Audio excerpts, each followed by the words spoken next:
Vámonos!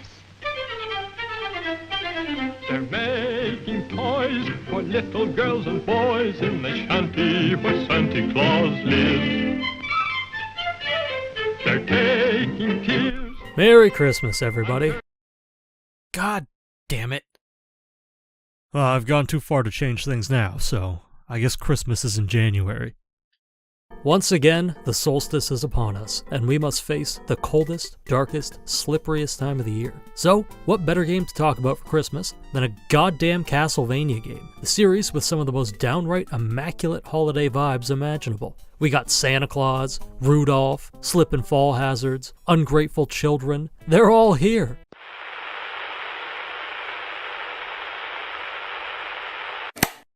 Castlevania 64, or alternatively Castlevania 99, or alternatively Castlevania, is a third-person action platformer developed by Konami Computer Entertainment Kobe and published by Konami. It released in early 1999 on the Nintendo 64. This game always seemed kinda odd to me. Not so much a black sheep of the franchise, but more of a forgotten middle child. Most of the whispering I had heard online was that the game wasn't very good, but it also dodges that usual ire that a truly bad entry into a series gets.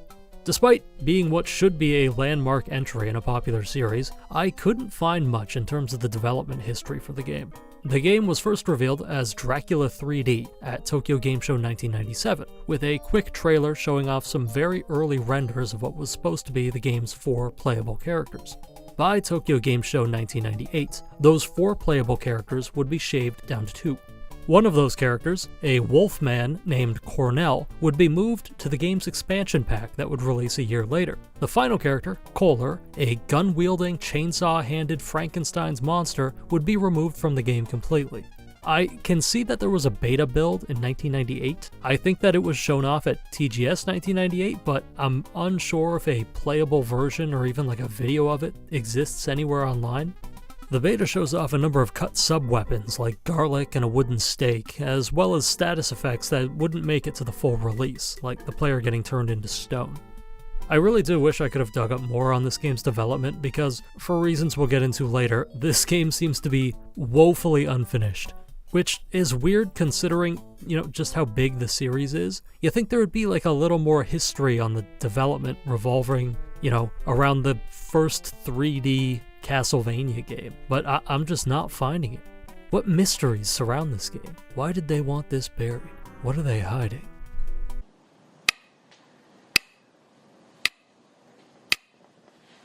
Welcome to Wallachia, folks. The year is 1852, and that dusty old bitch Dracula is back on his mischief. This year, the forces of darkness are going up against a double threat of vampire killers named Carrie Fernandez and Reinhard Schneider. Carrie being a magical girl, and Reinhardt being a sentient refrigerator.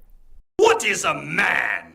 The Wallachian countryside is beautiful, isn't it? Such a breathtaking landscape, beautiful architecture, and majestic free-range skeletons. The immaculate holiday vibes must have riled up these local critters something fierce, but I don't think there'll be much of an issue.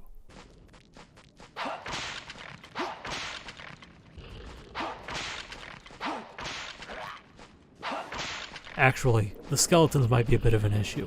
Jesus Christ, there are so many skeletons. Oh my god!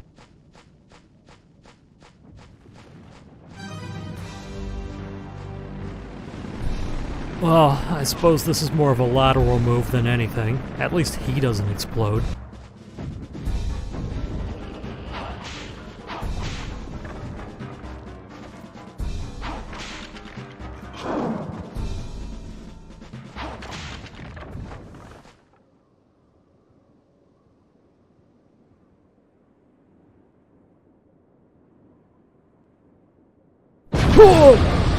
After getting boned out in the woods for about an hour, we can finally make it to the castle's front door. And right here is where I started to get that old familiar feeling. I saw this dumbass spiral staircase. I saw this dumbass spiral staircase and the goofy double dragon at the top of it, and I knew exactly what we're doing. I've been here before. Once we're past the double dragon, we have to do more goddamn platform. I hate some of these fucking jumps, man.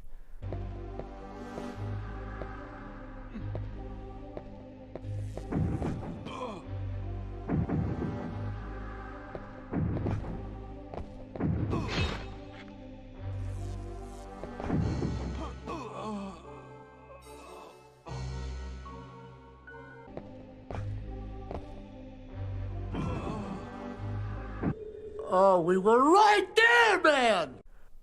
After we get to the top of the second tower, we get our first look at our ever-so-gracious host.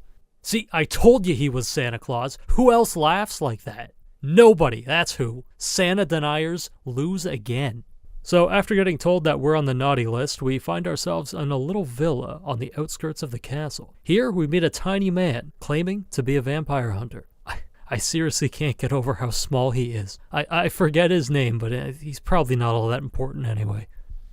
Also, and I will point this out every time it is relevant, working mirrors. Oh, the irony of not only having functioning mirrors in a fucking vampire castle, but also having those mirrors run on 4 megabytes of RAM.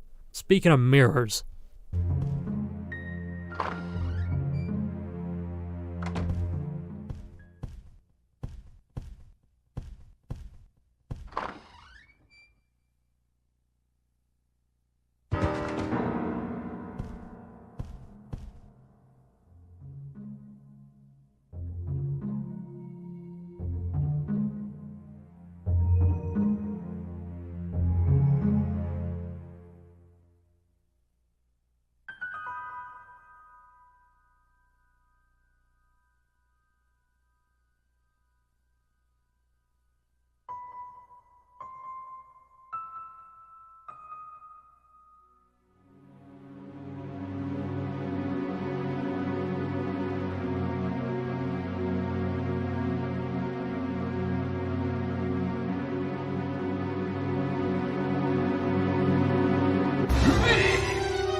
After killing the vampire, we're met with nothing but locked doors. This is a pretty good spot to talk about one of the game's quirks, and that's the day and night cycle. It's an interesting mechanic imported from Castlevania 2, and it functions about as well as it did on the NES. Time is constantly moving between day and night, but most of what this does is just cosmetic. There are some doors and story beats that can only be accessed at certain times, but that's all I could really find. The first of those time-based story beats is a meeting with a vampire woman named Rosa.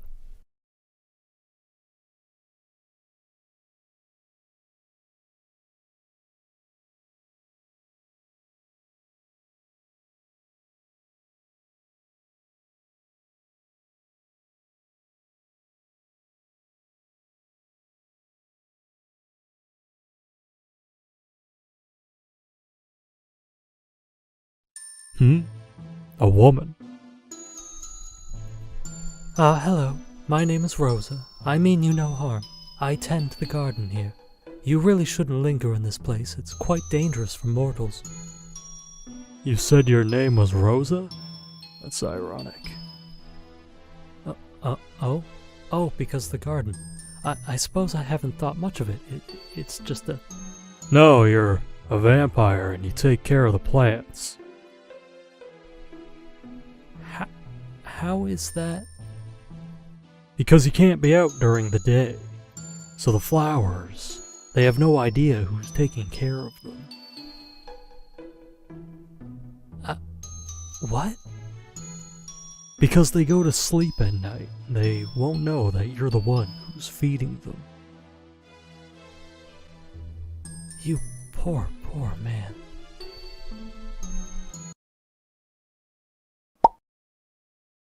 She also tells us that she saw a tiny little man make off with a key that we need. We also meet a demon named Renamon or something. I don't remember. He doesn't attack us though. He's on that capitalist grind set and just looking to make some coin. Apparently times are tough, even in hell.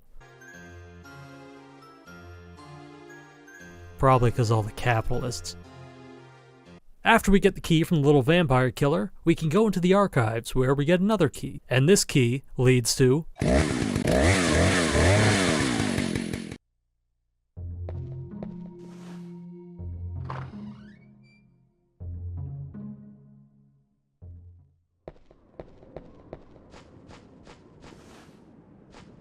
I'm sure it'll be fine. Nothing bad has ever happened in a hedge maze. In this maze, we meet, fuck, I forget his name. Some miscellaneous child from the local village. He's probably not important. What is important is how fast things are going to go wrong. We go from speaking to this little German boy to getting attacked by dogs. I suppose that's not too bad. It could be worse.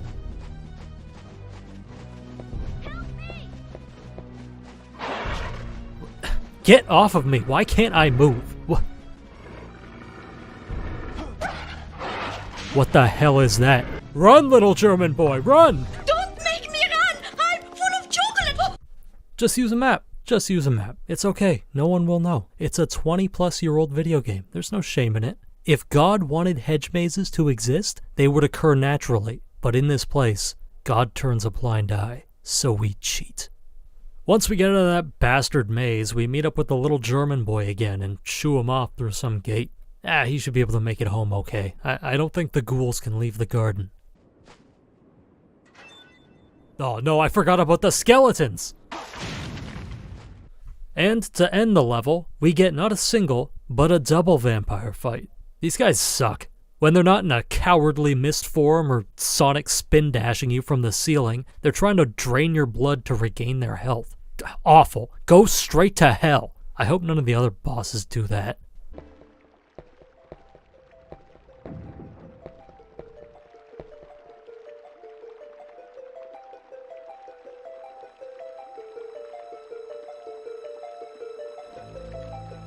Huh, I guess the merman got a redesign and... Oh my god! What is it doing in the water? Spiders can't swim.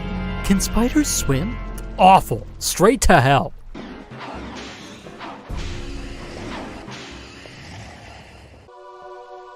Is somebody cooking bacon in here? Rosa, what are you doing?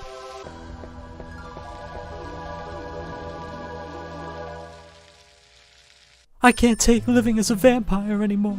I would rather be dead than continue on. But God forbid suicide. You'll go to vampire hell. Then you must kill me and end my suffering. Free my soul from this curse. I can't do that either. Why? Because of your code? Yes, also, it would be more of a lateral move than anything. But does your code condone the suffering of the innocent? Wait, what are you saying? Why would it be a lateral move? Well, you know. Are you telling me that I'm going to hell no matter what I do?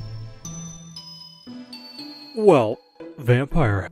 Well, that doesn't seem fair. Wait, what is vampire hell?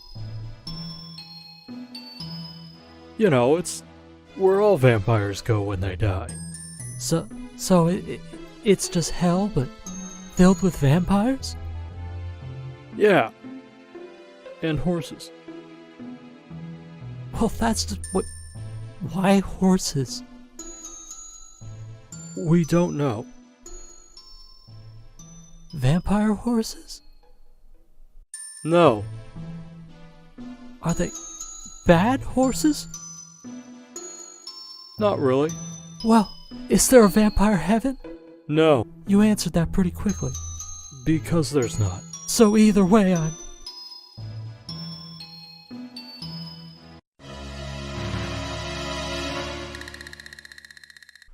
What a horrible night to build a bomb. So, just to cut right to the chase, in this level we need to build 2 bombs. And to do that, you need nitro and mandragora.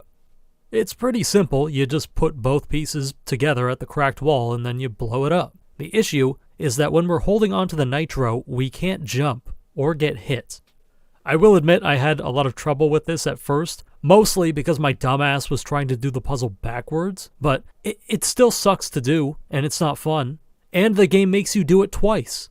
Whatever. We also meet a lizard guy. He's chill, I guess. A curse or something turned him into a furry. I don't know. The little German kid is back again as well. He makes some ominous comments in the explosives room, but I wasn't paying attention. I was still mauling about the bomb situation.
All of this literally just to turn on an elevator. An elevator, by the way, that runs on fucking magic. It even says so. Look, we got all these giant-ass gears and doohickeys, and you're telling me magic moves this thing?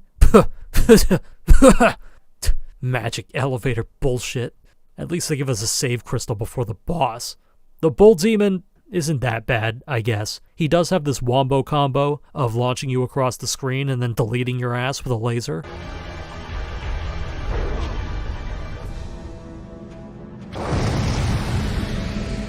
Which, it is funny the first time you see it, not so funny every other time.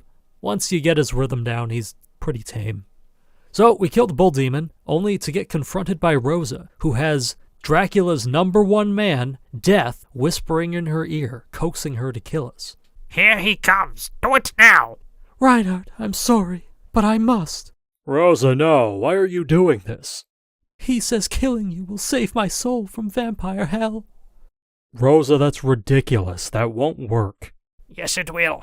No, it won't. Yes, it will. No, it won't. Kill him. Kill him now.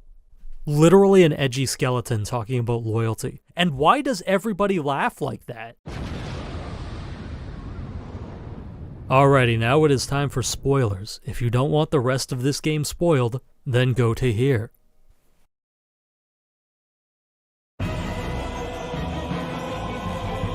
I know we just took an elevator up, but it's all downhill from here. First up on our pain tour is the Duel Tower, but with all the fursuiters, it feels more like brawling your way through an airport Hilton. But the furries are the least of your problems, which I'm sure is as distressing a thing to hear as it was to say. Because some of these jumps are fucked, like this one in particular. Even after 3 playthroughs, I have never been able to do this jump. Luckily, there is a second option. We can jump down after the second fight and leapfrog over the danger liquid, and after that we just gotta fight the frame rate beast and we can put this hell pit behind us. Oh, silly me. I forgot, we're not even close to being done, because our ass still has to go through... You know, this is the second time I've had to take a stupid-ass elevator up in order to get to a dumbass lava hell pit. Like, just look at this. Dragon heads, moving platforms, giant blades. One goddamn spot where Medusa heads spawn just to fuck with you. It's also here that I really start butting heads with some of these controls. Like, up until now, the controls have not been nearly as painful as I was bracing myself for. Here, things started to change. My main issue is with the goddamn jump. 9 times out of 10, it works as you would expect. You press forward and the jump button, and you do a little jump forward. Everything as it should be. You can also hold the button to hold onto a ledge, also fine, when it decides to work. Because sometimes, this dickhead just decides he doesn't want to do that anymore, and drops himself like a fucking rock into whatever pit I was perilously hanging over. But what really burns my ass is that if you press any other direction and jump, you do a little hop in that direction. So if you want to do a full jump, you have to wait for this guy to actually turn in and face that direction. So it's most frustrating when you're trying to do a difficult or time-sensitive jump, and this dipshit just decides to do a sideways bunny hop to his death because his refrigerator-looking head ass wasn't exactly turned to the place he was supposed to be. God, just get me out of this pit.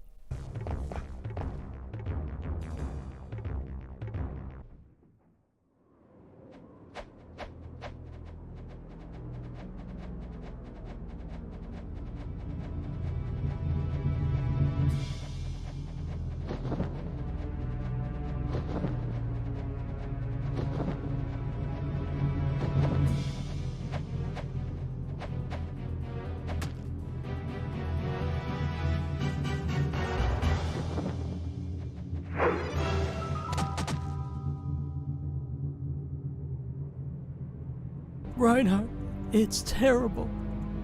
There's so many horses. I'll pray for your soul, Rosa.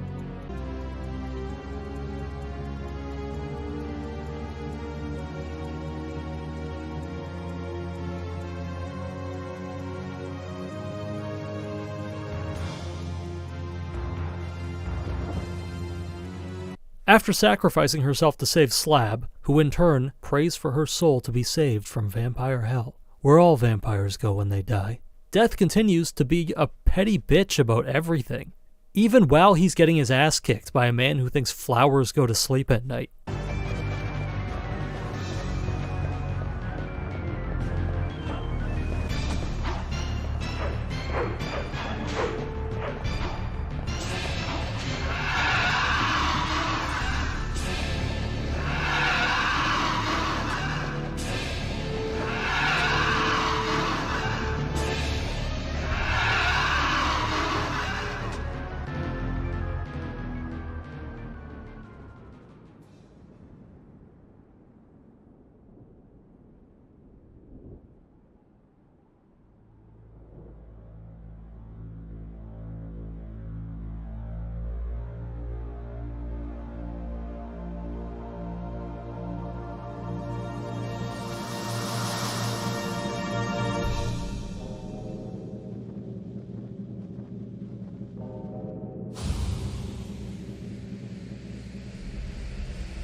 With death out of the way, it's time to go deal with the naughty list situation. But before we can do that, it's time for a certified Castlevania classic. And honestly, Sen's Funhouse was worse. Although this room, as Reinhardt, is deceptively frustrating. Thankfully, the entire thing is only about 3 rooms in total. There's also a final store contract placed in one of the most dickish places imaginable. And trust me, you're going to want to visit that store. You're going to want supplies for what's coming next. Right after that, we have to say goodbye to Renamon, or whatever his name was. And I didn't know this at first, but if you spend enough money at his shop throughout the game, you actually have to fight his demon form here, which is weird, all things considered. Do you think he would attack you if you didn't give him enough money?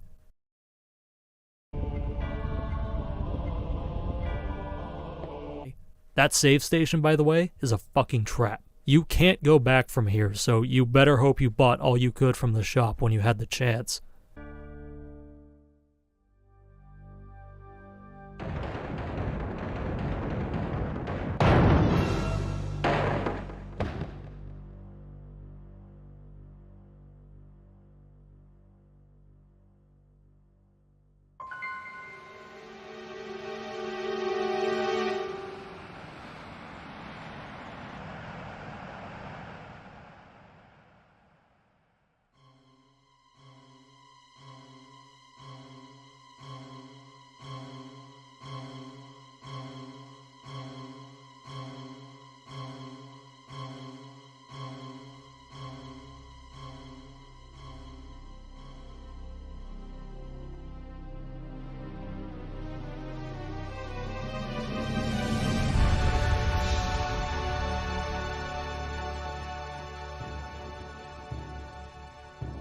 Now we can finally face the big man himself. And this asshole, I hate him so much. Not so much because it's a difficult fight, but because everything in this fight feels like it caters to the weaknesses of the gameplay.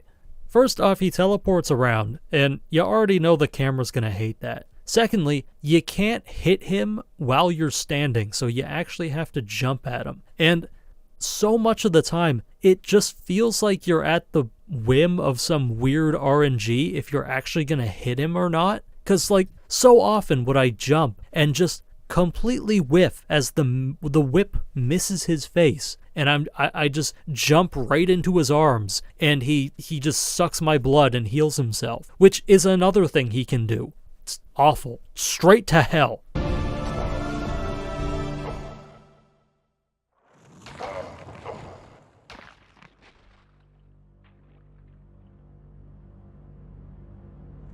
After that ordeal, all that's left to do is escape the now crumbling castle.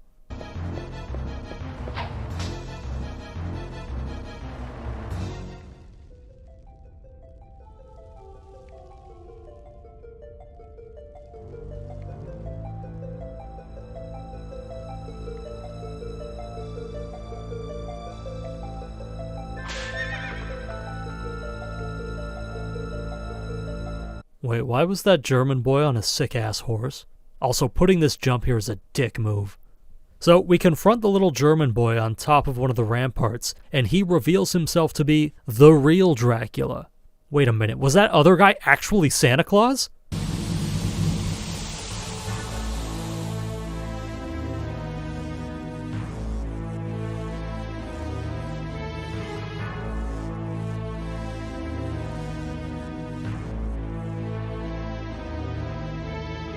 The little German boy then digivolves into Gigolo Dracula, so we can start stage 2 of our final boss rush.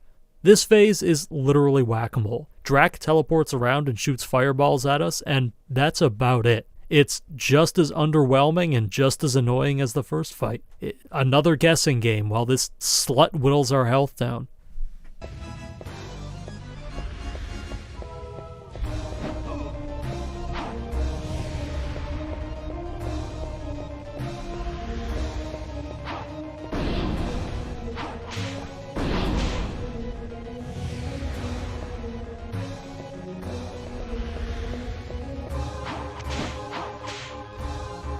But I do really like the end of this fight, because you beat Gigolo Dracula, and he turns back into the little German boy and starts thanking Reinhardt for saving him. But the tiny little vampire killer from earlier comes out of nowhere and just pelts the fucker in the face with holy water, destroying his ruse and making him look like a fool.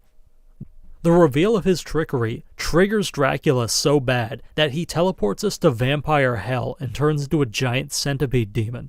I also just love how Vincent, that was his name, Vincent, is just nowhere to be found. He caused all of this, but is he gonna help me deal with this fucking thing? Apparently not. So now we're into that late stage Dracula bullshit. Although I will say, this demon form is pretty badass. Too bad this fight is about as fun as the last two. Almost every attack this guy has takes out half your health, and at this point you're probably gonna be low on health supplies. Luckily, he is a glass cannon, though, so it doesn't take that long to kill him. Wait, is that a mushroom cloud?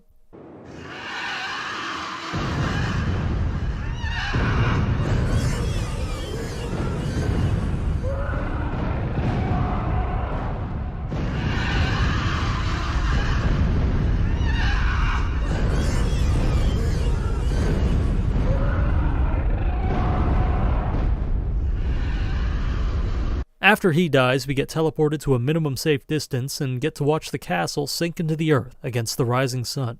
And Rosa, inexplicably, comes back from vampire hell. Oh, Reinhardt, I've come back from vampire hell. Oh, it was terrible. I never want to see another horse as long as I live. It's okay, Rosa. I've ended this once and for all. Dracula is dead forever and can never come back.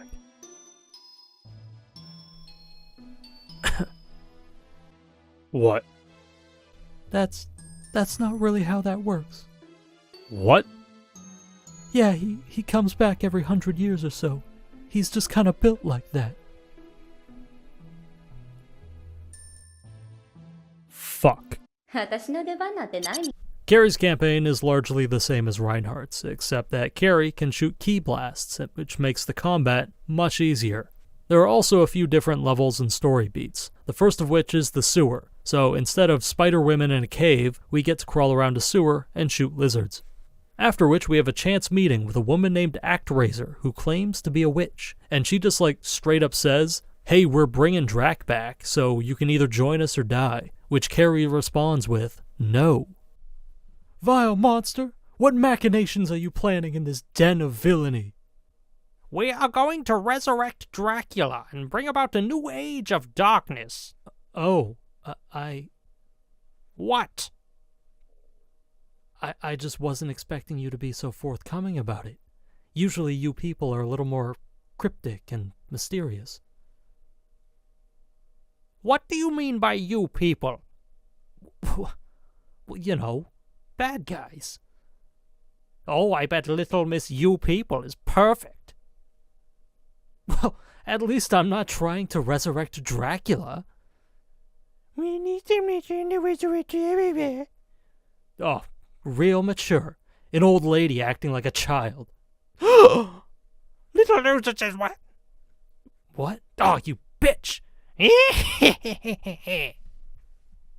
After which we gotta do that goddamn Nitro puzzle again. But after that, we don't get to fight Rosa, but instead have to fight Carrie's estranged cousin, Camilla. And I find this interaction so funny because Carrie just has no fucking idea who this woman is, yet it's treated like some sort of reveal. Since you have decided to oppose us, you will suffer dearly. Behold! What, a vampire? I've killed like 5 of those things already. Look closer. Really? Nothing? No? Am I supposed to know who this person is? It's your cousin, Camilla. I have literally never met this person in my entire life. Loser said what? What? A bitch! So after that, while Slab Squat Thrust is at the airport Hilton getting cock and ball tortured, Carrie gets to stumble around the Tower of Science and the Tower of Sorcery. And these 2 levels also really remind me of Dark Souls, specifically the Duke's Archives and the Crystal Caverns. We even get the invisible crystal walkways.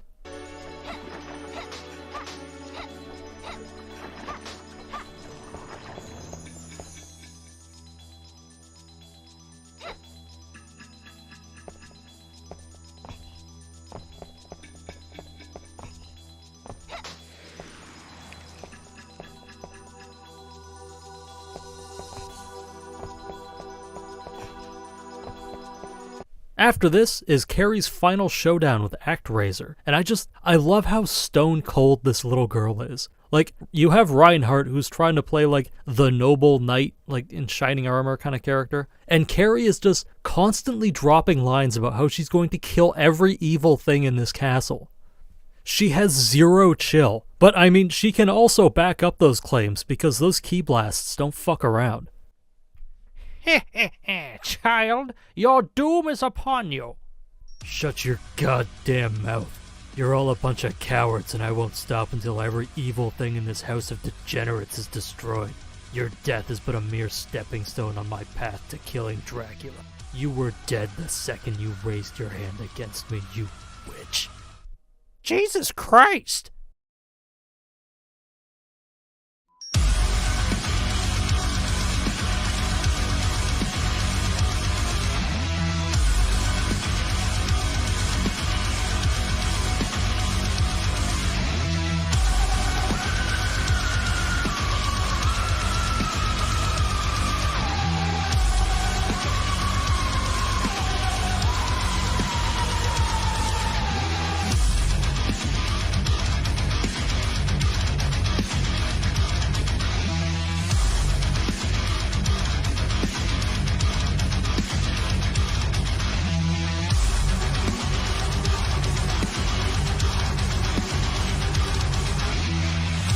So after killing ActRaiser, like, the rest of the game is just a cakewalk.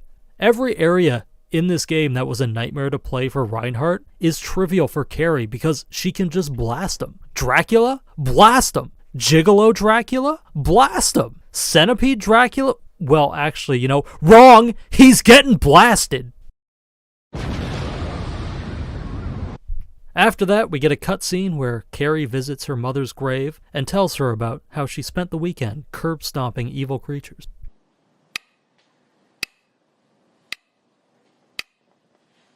This game was interesting to play. While I didn't hate it, I did have a lot of fun with it, but it's still definitely a fucker sometimes.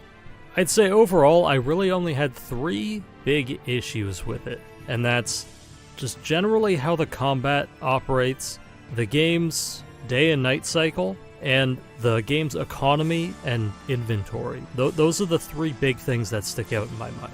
The combat is somehow, it feels stiff and floaty at the same time. Like, there is a lock-on you can use to lock onto enemies, but when you do that, it locks you in place and kind of forces you to do that stupid double jump to get around, which it just feels restrictive and it just doesn't feel good to use, so I didn't really use it.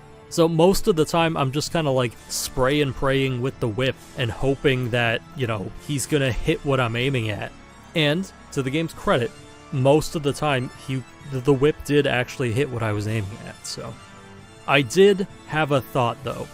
when I was thinking about what to say about the game's combat, and that thought was, wait a minute, when the fuck did Ocarina of Time come out? Because if this game released with this combat, this floaty Z targetless combat, in a world where Ocarina of Time already existed, then that would just be unacceptable. Ocarina of Time's combat has its problems, sure, but it's probably the best you're gonna do for like an action platformer on the Nintendo 64. And you got off real lucky, Castlevania, because Ocarina of Time came out in November of 98, and this game released in January of 99, so even if they wanted to change anything, the team probably didn't have time enough to do that. But you were this close on getting a much harsher treatment. The day and night cycle comes to mind next, which is like, it's sad because there's only, I think, 2 story beats, at least that I can think of, that you really need it to be a certain time to affect. And it's like, the first time you speak with Rosa, it kind of has to be a certain time for her to show up. And if you take too long to beat the game, you get a bad ending. And it's like every other time, like, yeah, I mean, there's a story beat that's locked behind like a door it's either a sun or a moon door, so you have to change the time. But like, there's so scant few other times this actually shows up. Like, you think it would do something else? Like maybe have different enemies spawn, maybe give enemies a buff or a debuff depending what time it is, like change drop rates, I don't know, like anything. But from what I noticed, it's just kind of there. Like, it doesn't do much. And the game's economy and just inventory system are also woefully underutilized. It's like, you think, like, okay, you have an inventory, so you're gonna have curatives, you're gonna have heart restores, maybe sub-weapons, anything. And it's like, no, like you don't even get heart restores, you get curatives, you get status cures, and then you get the day and night cards, and that's it. Like, no heart restores, you can't hold sub-weapons, which even Symphony of the Night did that, but like, why can't we just have a Castlevania game where you can equip sub-weapons at your leisure? Like, why not just try that? And like, there's nothing else. You have an entire inventory system, and it's got like 5 things in it, and 3 of those things do the same fucking thing, and the other 2 of the things do the same thing. And it's just, it feels like there should be more here. Like, why, at this point, why even bother having it? It's the same problem with the game's economy. Like, throughout the game you can collect money, and then you find these contracts, and you use them to go to the shop. First off, finding the contracts is usually more of a pain in the ass than it's worth. Like, there are so many times when you have to go so out of your way just to find these things, and they're so scant and spaced out. It's like, you're better off just skipping them most of the time. And even when you do find them, like when you do use them, all you can really buy is some healing items, and that's it. Like, you have this entire system implemented, and it's just barren. Like, there's hardly anything to do with it. You think, like, maybe have those special power-ups that drop occasionally from enemies, have those be something you can buy and be like a permanent buff. Maybe have like any sort of stat buffs or single-use buffs, maybe single-use weapons, traps, anything. Like, it's so just barren. And it's one of the reasons why this game just feels unfinished. Like, it feels like it was rushed. Like, they set a pretty good foundation, but there's nothing in it, really. Like, it's just so light. Surprisingly enough, I didn't hate how the camera worked. Like, I hated how targeting worked, but I never really had to fight with the camera. There's 3 different modes you can switch to at any given time. There's like a normal mode that kind of locks the camera behind you. There's an action mode that kind of makes the camera move dynamically around you. And there's a battle mode, which just makes the camera lock onto whatever the nearest target is. And it all works pretty well. Like I said, I never really had to fight with the camera itself. While I don't really have any issues with the actual in-game visuals, there is one visual aspect that I had problems with, and that's the goddamn cover that they shipped this game with. One of my favorite things about Symphony of the Night, and one of my favorite things about the Castlevania series in general, is some of the beautiful artwork that's done by Ayami Kojima. Like, it's downright breathtaking, and she's worked on so many games in the Castlevania series, and it's just, this artwork is immediately what pops into my mind when I think about Castlevania. So when I know you have an artist of that caliber on the payroll who has already worked on previous games in the series, I just can't.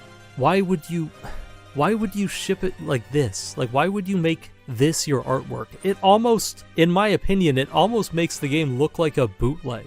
Like it's not a genuine product. It's so silly. I don't know. It seems so strange to me. And there is good concept art for this game. Like, it's not done by Ayami Kojima. It's done by, at least some of it's done by a guy named Yasaume Umetsu. Don't quote me on that. I don't think he did all of it, but I know he did some of the headshots that you can find in the Japanese manual. And it's just like, why not use some of this artwork? Like, it looks good. It's got like a kind of retro-ish anime style. Like, I don't know. It's just, this cover is just baffling to me. I hate it so much. For a Castlevania product, there is a tragic lack of beautiful men, and I just cannot abide by it. The game's music is credited to 3 composers, Masahiko Kimura, Motoaki Furukawa, and Mariko Egawa. And overall, it's pretty good. It's got a lot of like moody atmospheric tracks, with some almost like teetering on ambient music. It really complements the game's overall atmosphere and the exploration.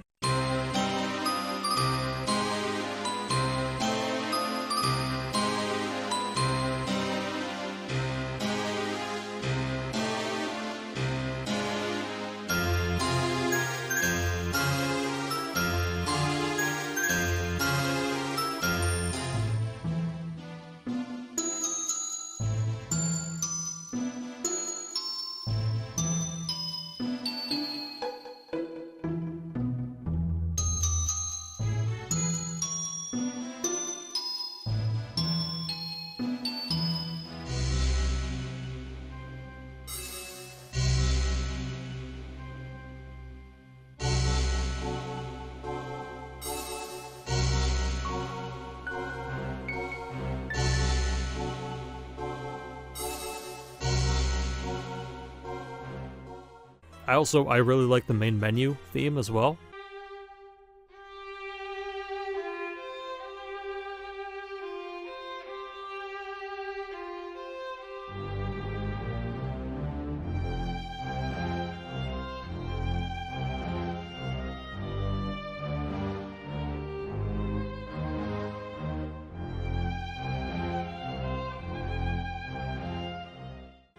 But as good as it is, there is one thing that is tragically missing from the OST, and that's, like, really good blood-pumping boss music. You get, like, a little tease of bloody tears before the dual vamp fight.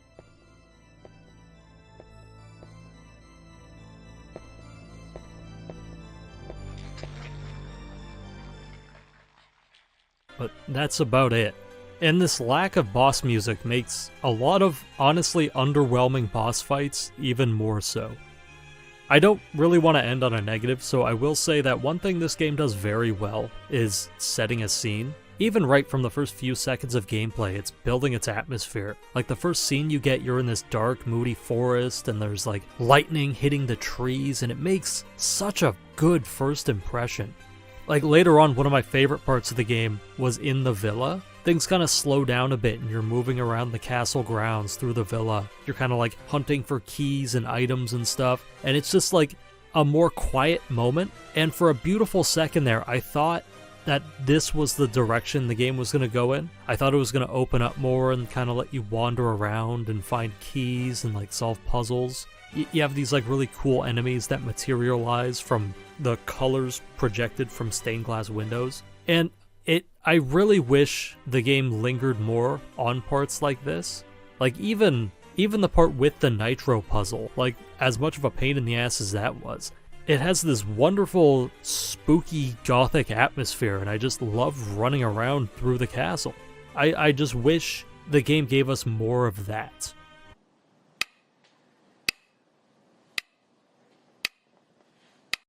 There is one word that comes to my mind when I try to summarize this game, and that is unfinished.